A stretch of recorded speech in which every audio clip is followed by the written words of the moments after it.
Muy bien, queridos hermanos, el día de hoy vamos a hablar sobre el libro del Apocalipsis, el último libro de la Biblia.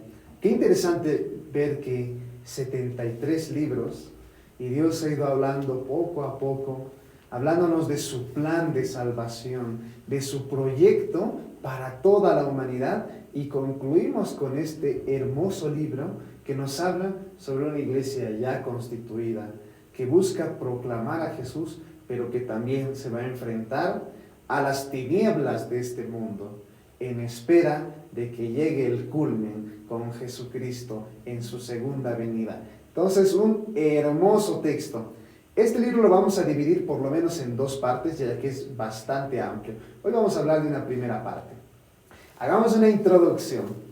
¿Qué significa Apocalipsis? Empecemos por ahí. Significa revelación. Apocalipsis significa revelación.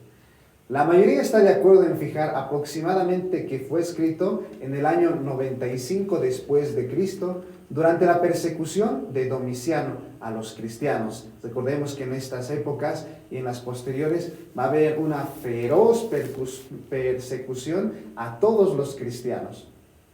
Entonces Juan, el que ha escrito este texto, bueno, primero no sabemos qué Juan es.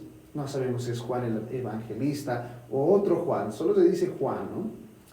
Estaba desterrado en la isla de Patmos, en el mar Egeo, cerca de la costa que hoy es de Turquía.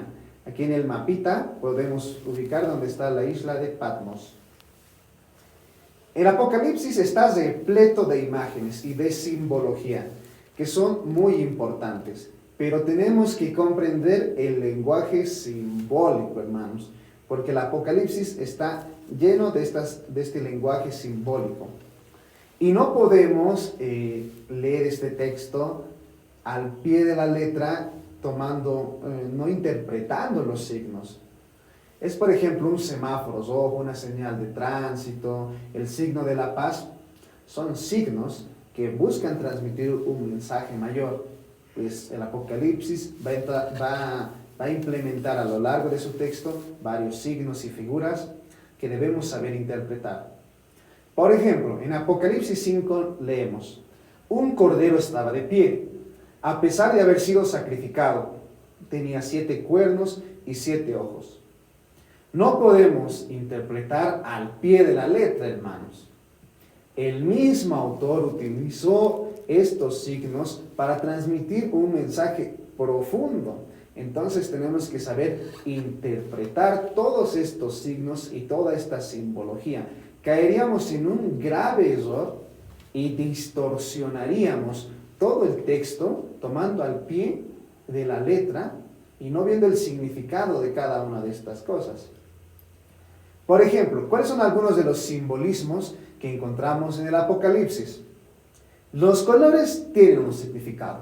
El blanco significa victoria, alegría, pureza. El negro, muerte. El rojo, sangre. ¿Qué objetos también? Los objetos también tienen un significado. Por ejemplo, cuernos. Va a haber muchos cuernos a lo largo del texto. Significan fuerza y poder. Los ojos, igual van a haber seres con varios ojos, significan conocimiento, ciencia. La cabeza significa inteligencia. El sol, divinidad, y la diadema, soberanía. Los números, al igual, tienen un significado. El 3, la perfección máxima. El 7 significa la plenitud. El 6, y ya vamos a hablar un poquito más en profundidad de esto, significa imperfección. 7 menos 1, 6. El 12 significa el pueblo de Dios. Por ejemplo, las 12 tribus de Israel, los 12 apóstoles. 1000 significa muchedumbre muy grande. Y 2 significa testimonio veraz. Porque en la ley mosaica la verdad era dada por los testigos. Y claro, cuando había 2 testigos, realmente se autentificaba esto. Por ejemplo, cuando aparece en la Biblia 144,000. Muchos interpretan que la Biblia está diciendo que solo 144,000 se salvarán. Lo mismo, no podemos caer en una interpretación literal. ¿Qué significa 144,000? 12 por 12 por 1000. una muchedumbre inmensa. Los 12, recordemos, significaba el pueblo de Dios. Un poquito más a detalle. Significa una multitud muy grande, compuesta de cada tribu de Israel, porque la historia de la salvación empieza también con este pueblo que el Señor elige, pero también de todos los que seguirán a Cristo por la predicación de los apóstoles. 12 por 12 y una gran multitud. No interpretar literalmente. ¿Qué significa el famoso 666 que el Apocalipsis pide descifrar? Literalmente, cuando nos habla Apocalipsis varias veces de este número, ¿no? Por ejemplo, en uno de sus versículos dice: el que sea inteligente, que interprete la cifra de la bestia. Es la cifra de un ser humano y su cifra es 666. Este número es lo máximo en imperfección. Decíamos que 7 era la plenitud, menos 1, 6. Y es 3 veces imperfecto. En hebreo no hay la palabra mejor, ni el mejor. Recordemos que cada idioma también tiene su estructura. Entonces, ¿cómo decir muy bueno, por ejemplo? Los hebreos decían bueno, bueno, bueno. Utilizaban esta forma. Por eso nosotros aclamamos incluso en las Eucaristías: santo, santo, santo. Entonces, este número significa lo máximo de imperfección. Puede aplicarse en esta época de persecución que estaban viviendo los cristianos a César Nerón, o puede aplicarse a Diocleciano o a otros emperadores que han combatido y han perseguido a los cristianos ferozmente. Algo imprescindible a la hora de leer este texto es comprender que todo el hilo conductor es la iglesia, hermanos. El tema es la iglesia. Entonces, entendiendo iglesia como la comunidad de llamados, el pueblo de Dios que elige, que peregrina a su Dios y que busca proclamar también la buena noticia, los seguidores, los discípulos de Jesús. Entonces, la iglesia está de principio a fin de todo este texto. Y tenemos que interpretar todo en base a este hilo conductor central. ¿En qué momento aparece? En todo momento. Desde el principio, que Juan debe escribir un mensaje a las 7 iglesias, a la mitad del texto cuando hablan sobre la mujer vestida de sol, que también es interpretada como la Virgen María, y también al final, cuando llega la iglesia a su plenitud, la Jerusalén celestial que baja del cielo, la iglesia que llegará al cumplimiento de lo que quiere Cristo. Entonces, hermanos, todo en ese plano debe ser leído, desde la iglesia. ¿Cuál es la finalidad de este texto del Apocalipsis? Es la iluminación de Dios sobre la peregrinación de la iglesia a lo largo de la historia, en medio de la batalla contra las fuerzas del mal. Queridos hermanos, es bonito leer este texto y fue escrito en una época de persecución de los cristianos, en que la iglesia nacía y era perseguida, intentaban destruirla, pero también es una interpretación a lo largo de la historia de lo que va a vivir la iglesia y lo que vamos a seguir viviendo, hermanos.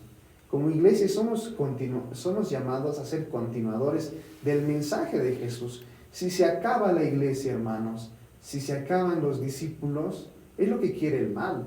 Que nadie crea en Cristo, que nadie sepa que hay esperanza, que hay perdón, que hay redención, que hay un Dios que nos ama.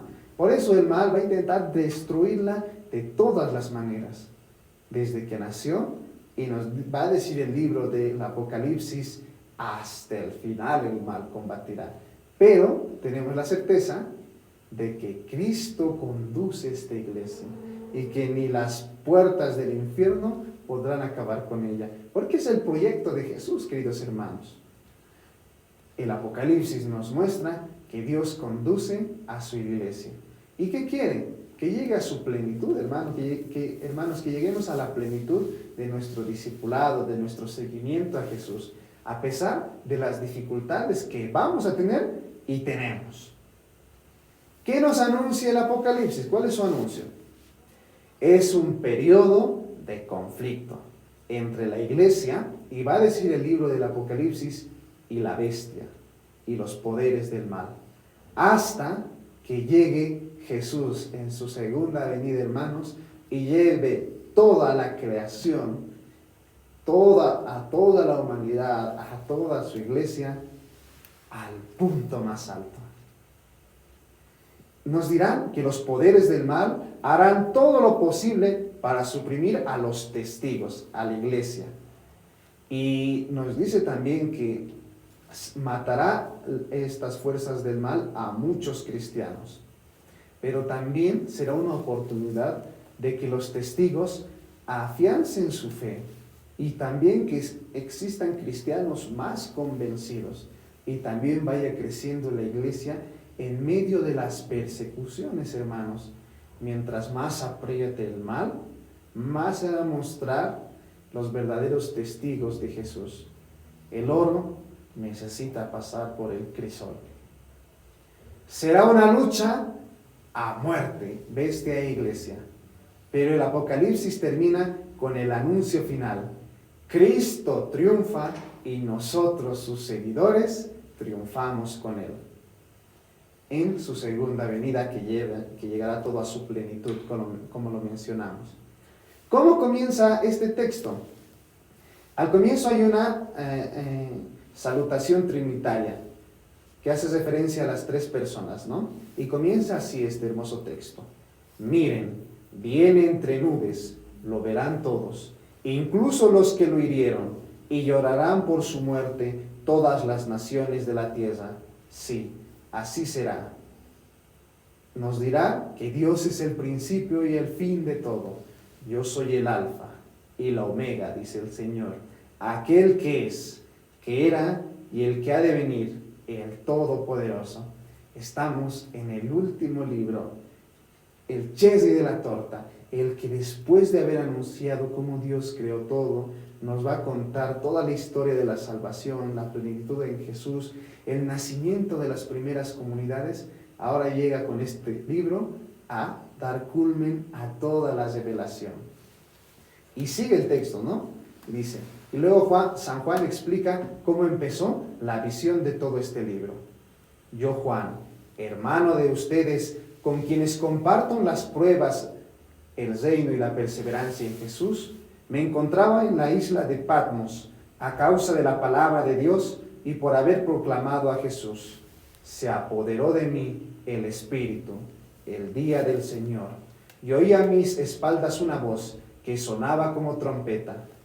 Escribe en un libro lo que veas y envíalo a las 7 iglesias: a Éfeso, Esmirna, Pérgamo, Tiatira, Sardes, Filadelfia y la Odisea. Y queridos hermanos, ¿qué nos va a contar? ¿Qué historia nos va a contar el libro del Apocalipsis? Nos va a contar sobre la liturgia celestial. Queridos hermanos, todo el libro del Apocalipsis es también la historia de cómo se celebra la liturgia, la Eucaristía celestial y llevada a su plenitud en el cielo. Cómo la Eucaristía que vivimos es un reflejo de la liturgia celestial, y vamos a encontrar todos los elementos de la misa en el Apocalipsis. El Apocalipsis nos muestra que la Eucaristía se está celebrando permanentemente en el cielo. El máximo sacrificio de amor y de gratitud, el máximo sacrificio de amor, la entrega de Jesús, acompaña celestialmente en cada Eucaristía, hermanos, con todos los signos que ya vivimos en la tierra. Lo que nos revela San Juan es que la misa que celebramos aquí en la tierra es una participación en la liturgia celestial. Por eso todos los elementos que vivimos en la misa están en el libro del Apocalipsis. Es la liturgia a lo largo de los capítulos celebrada en el cielo, hermanos. Es un hermoso texto. Lo que vamos a mostrar San Juan es la liturgia celestial que está sucediendo de manera permanente en el cielo y que nos acompaña en la liturgia terrenal que celebramos aquí. Por ejemplo, va a mencionar el libro del Apocalipsis que esta liturgia se celebra en el domingo. Leamos el texto, Apocalipsis 1:10. Se apoderó de mí el Espíritu, el día del Señor. Hermanos, el día del Señor era el día domingo, el día en que Cristo resucitó, el día en que también las primeras comunidades partían el pan, compartían el pan, celebraban la Eucaristía, hermanos. La Eucaristía que también celebramos nosotros el día domingo. Entonces, primer punto, ¿no?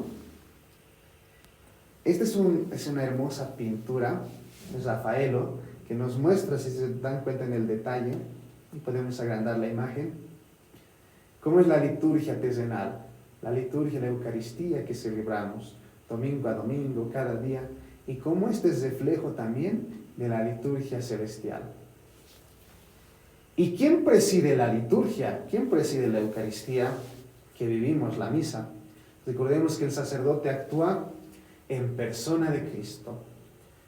Jesús es el que preside la Eucaristía. El sacerdote actúa en persona de Jesús. Por eso en la palabra de Dios, en la homilía, es Jesús también hablándonos. Es Jesús repitiendo las palabras de su entrega.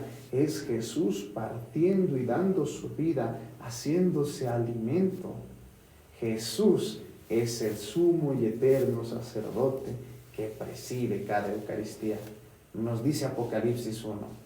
Y en medio de los candeleros vi como a un hijo de hombre, vestido con una túnica que le llegaba hasta los pies y un cinturón de oro a la altura del pecho. Esta liturgia celestial es presidida también por Jesús. El Apocalipsis nos muestra a Cristo Rey, entronizado en el cielo, actuando como el sumo y eterno sacerdote en el Santo de los Santos. Y la iglesia tiene todos estos elementos que celebra, porque es la misma liturgia celestial realizada aquí en la tierra. Nos va a mencionar el Apocalipsis el altar, que en esta liturgia celestial también está presente el altar, como lo vivimos, como centro también en nuestra Eucaristía, porque en el altar es donde se da el sacrificio. Antes en el altar se sacrificaban los animales, en los que se cargaban los pecados de todo el pueblo. En este altar es Jesús el que entrega su vida de una vez para siempre, para redención y perdón de todos los pecados. Nos va a decir el Apocalipsis, las oraciones de todos los santos que iba a ofrecer en el altar de oro colocado delante del trono.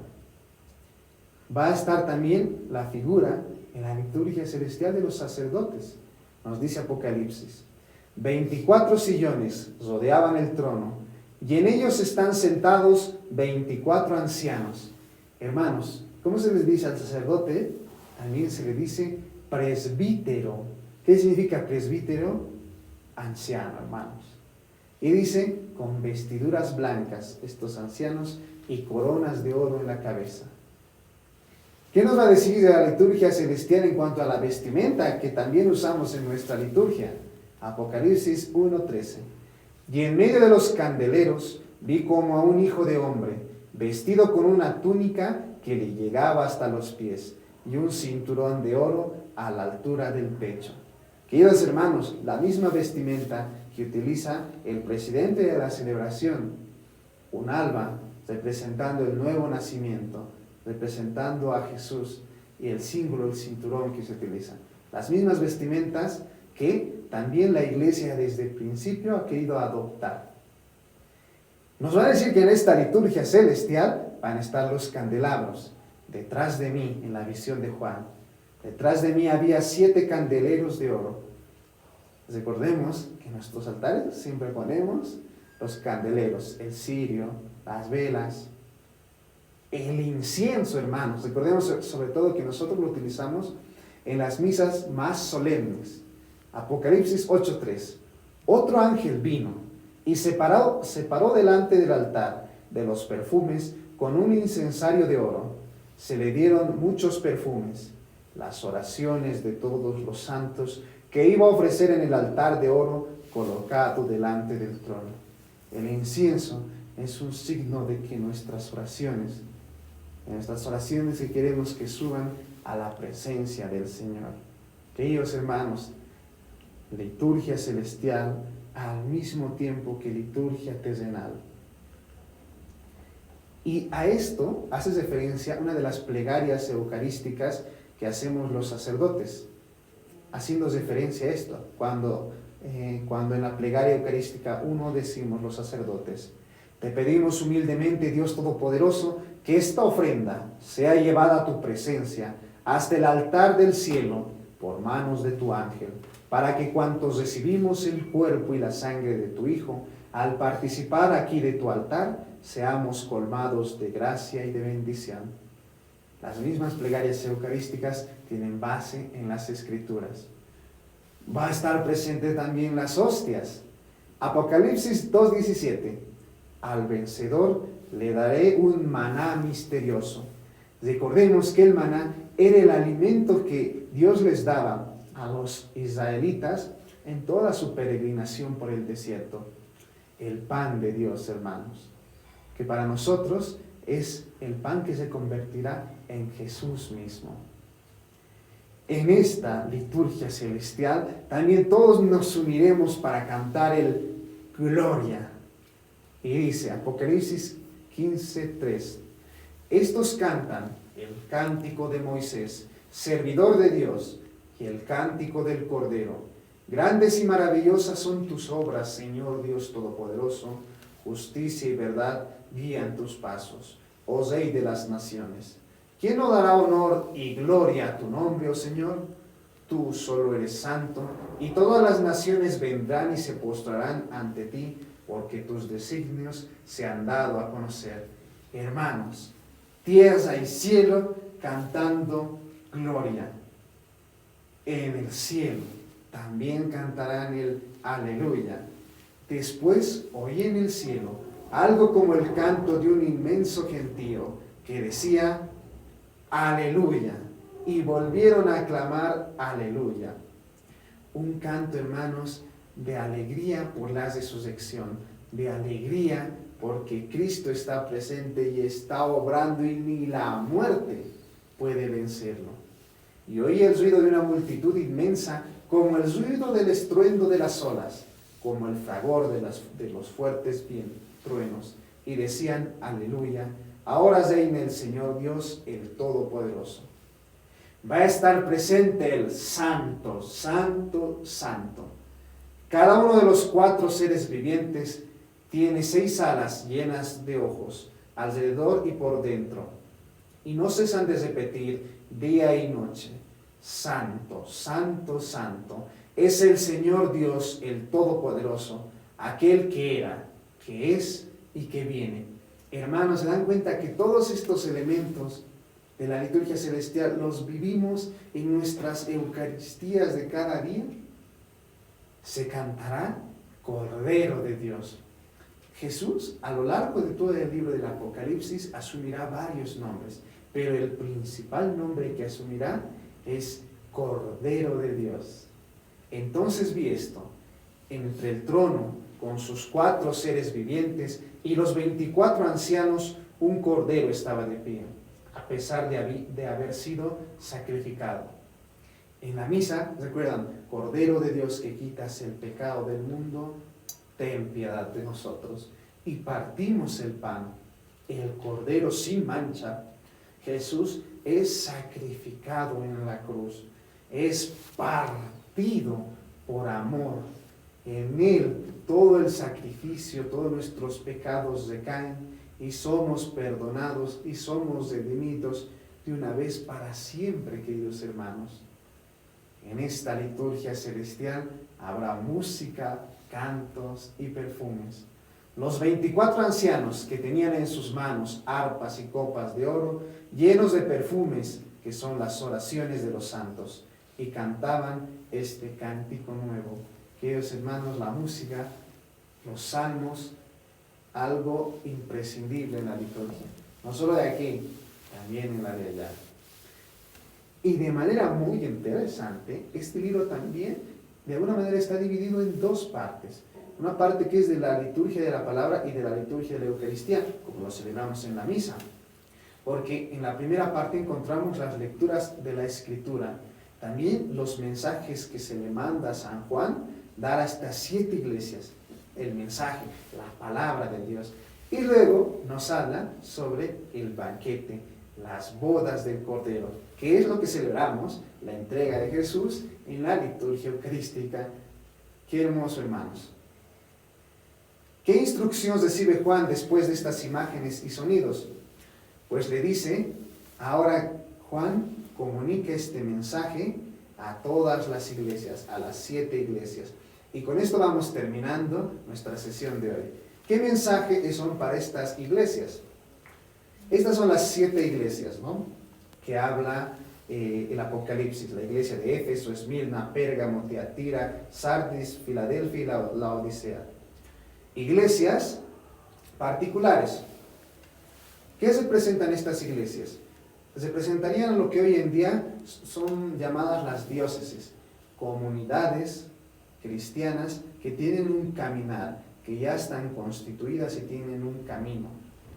Entonces San Juan les va a transmitir un mensaje a cada una de ellas, de acuerdo a las realidades particulares que están viviendo. Pero recordemos que no solo a estas iglesias, sí a estas iglesias, pero está queriendo transmitir este mensaje a toda la iglesia universal. 7 significa la plenitud. Entonces eran iglesias cristianas, pero que estaban viviendo dificultades, porque algunas de estas se habían desviado, y San Juan, con el mensaje que Dios le daba, tenían que arrepentirse y volver al camino, porque algunas estaban tendiendo a la idolatría o al gnosticismo. Recuerdan que hemos hablado de este movimiento, ¿no?, que decía que la salvación es por medio del conocimiento de secretos. Queridos hermanos, hasta aquí vamos a hablar sobre la primera parte de nuestro libro del Apocalipsis. El siguiente viernes continuaremos viendo lo hermoso de este texto y lo que nos dice hoy en día en nuestro peregrinar hacia la Jerusalén celestial, hasta la iglesia que nos espera. Y queridos hermanos, un pequeño mensajito: ojalá podamos leer este hermoso libro, estos 22 capítulos, para que también podamos ir profundizando y valorando lo que tenemos y celebramos en cada Eucaristía. Muchas gracias. Les damos las gracias por acompañarnos en este encuentro en el que aprendimos más de la palabra. Como siempre, les recordamos enviar sus preguntas a la página del Facebook y pues demos las gracias al Padre por este encuentro y tengan buenas noches.